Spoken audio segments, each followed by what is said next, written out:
Hola, soc Mica Rodríguez, el comissionat de l'Agenda 2030 de l'Ajuntament de Barcelona.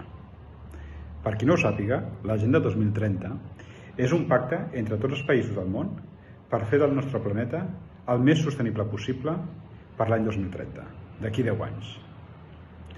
Aquest pacte és molt ambiciós i des de l'Ajuntament ens hem proposat impulsar-lo a la ciutat, per fer de la ciutat una ciutat el més sostenible possible per als habitants d'ara i pels habitants del futur. Però necessitem una mica d'ajuda i potser vosaltres ens podeu ajudar. Tenim un petit problema i és que no tothom coneix l'Agenda 2030.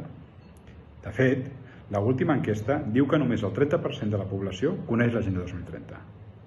I per això llancem el següent repte. Com aconseguir que els joves coneguin millor l'Agenda 2030 i s'impliquin en assolir-la? Ens ajudeu a superar aquest repte?